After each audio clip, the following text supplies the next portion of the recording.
You were talking about the party list a while ago. Party list, can you explain kung ano yung party list na? Yes, ang party list kasi is isang parang organization yan na binuo. At mostly ay gumagawa sila ng mga public service tulad ng humanitarian event, mga charitable events, yung pagtulong sa kapwa. And of course, yung mga yan is nangangailangan din sila ng pondo. So, yan na yung binibigyan sila ng pagkakataon na magkaroon ng seat doon sa lower Congress. So I think 63 ata ang allotted ng kung upuan ng Kongreso ng party list sa Congress. So 63. Example, kapag may party list tayo, tulad ng KM ngayon na or Kilos Mamamayan ngayon na, yung party list na yun, bawat party list may 3 nominees. Halimbawa, pag yung party list sa botohan, yung isang party list, yung halimbawa yung KM, nakakuha ng 300,000 na votes. Pasok yung first nominee bilang congressman. Yan.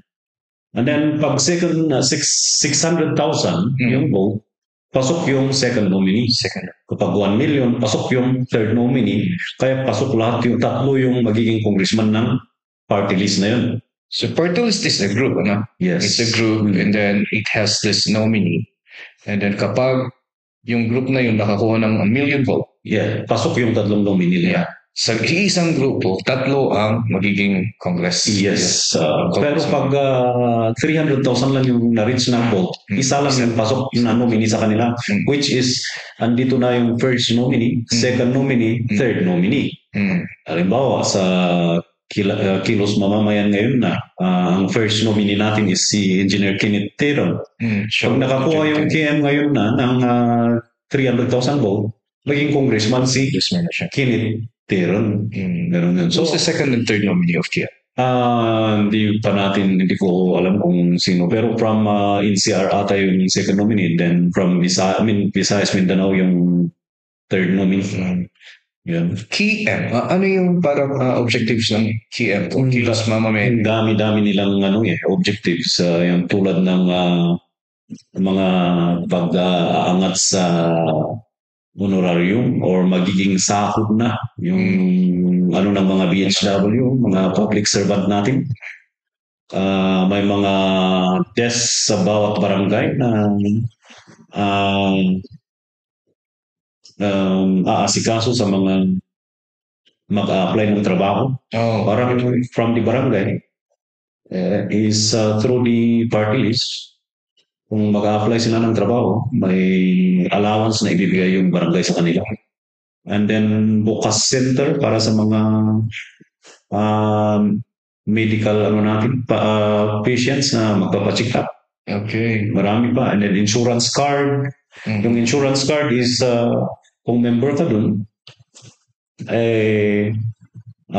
kung may card ka, you are entitled to a medical assistance. Sa mga hospitals natin, either sa Lola, dito sa Baguio, Benguet, Mountain Province, Nueva Vizcaya. Yun. Maraming pagdating ng time na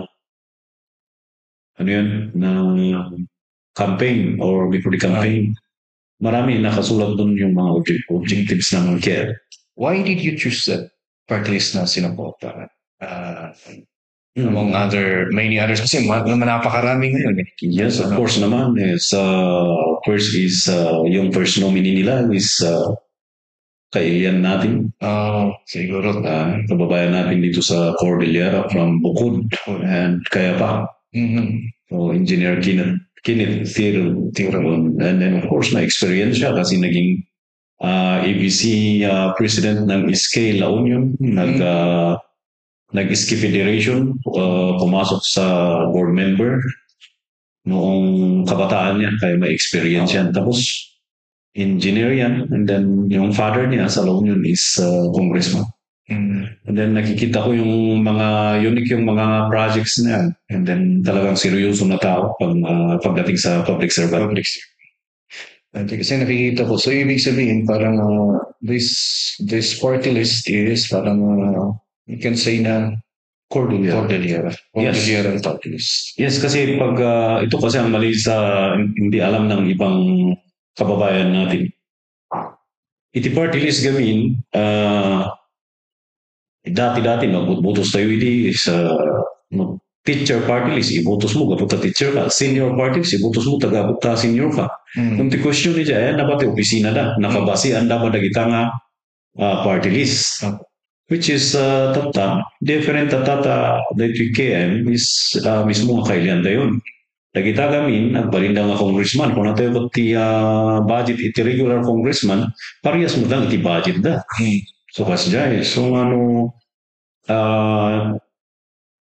as pangarigan agbutos tayo, kita tayo tagay party list nga kailian tayo, nga dadi to'y first nominee pa ka, kita mo second nominee, baka third nominee, but narigat nga